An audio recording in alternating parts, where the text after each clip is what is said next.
Hi, everyone, and welcome to the Blue Collar Wealth Club podcast. I am one of your hosts, Shena White, and the podcast is about exactly what the name says. It's all about blue collar wealth, helping people in the trades to really take their income and create generational wealth and not just another job.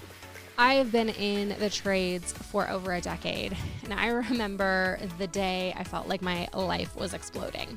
So this was, many moons ago. I was driving down the road to an appointment, and all of a sudden on the radio, I was listening to this guy, the troubleshooter, which I didn't ever listen to, but for some reason that day I was. And he all of a sudden said the name of my accountant and said that if that guy was your accountant, it was a really bad day for you. And so I literally almost drove off the side of the road because I was like, oh my gosh, that's my accountant. What in the world is going on? So I called my now ex and I was like, oh man, I just heard about something bad about our accountant on the radio. I have to go find out what's going on. And I drove straight to his office and found that it had, do not cross evidence tape up. And I was like, what in the world is going on? And over the next few weeks, we found out that our accountant had actually embezzled all of our tax money. So all of our payroll taxes and our personal taxes and everything we thought had gone to the IRS had actually gone into his personal bank accounts.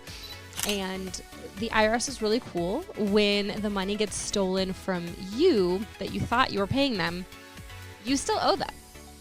And so it definitely didn't go away, but over the next year, we were able to set up a payment plan, and I realized that what I didn't know in my business in terms of the finances was killing me. It was the reason that he had been able to do that, because I didn't even know how to check him or how to double check that he was doing what he was supposed to do. And I didn't know that I should be doing that because he was my accountant.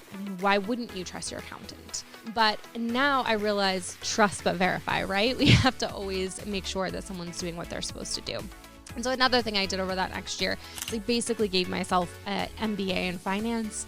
And I was able to take my business from 4% profit to 24% profit in a year. And so the next year, when everything was going well and profitable, I had friends in the industry and they were like, hey, Shena, last year you couldn't buy food. Now you're going to the Bahamas. Like, what changed? And so I started helping them and showing them how I had changed my business and I had really taken control of my financial future.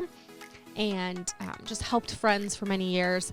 And then almost 3 years ago, I went full time into fractional CFO work and just 100% helping business owners, specifically in the trades, to make more money and to really take control of their finances. So now I specialize in contractor finance and all those fun things that you really don't want to think about, like your profit and loss statements and your profitability, your balance sheets, all the words that everyone hates to hear. But to me, your P&L and your balance sheet tell a story. And so I always say I'm like the Rosetta Stone of your balance sheet. So I can help you interpret that and put it into the language that makes sense to you. So a couple of my favorite clients have, really expanded their businesses. Like I have one, he went from $250,000 in year one to now we're in year 3 and he is slated to do about $3.5 million. So when we put these financial oversight into place and we're able to really look and see and have our finances tell us a story, we can really use that to expand our business, expand our impact, and then work less and earn more. And that's what I'm all about. So on this podcast, we're going to be talking a ton about how to have more income. The sales in your business is really all about is the gas to your business, right? You can't have a business if you don't have sales, but it's not just sales. Where are our costs of goods sold, or how much is it actually costing us to produce that business? And where are our margins? We need to keep those in line, right? Because if we're spending more and more and more to produce the same amount of business, well, then we're going to be left with a lot less profit at the end. So I'm going to be talking a lot about what I call the 7 levers of cash, which is 7 different things you can work with in your business that change your cash flow and your profitability perspective. And then we're going to be talking about, once we create more profits, what do we do with those profits to then create generational wealth over time? So I'm super excited about this podcast and what we have in store for you. And I can't wait to share more next time.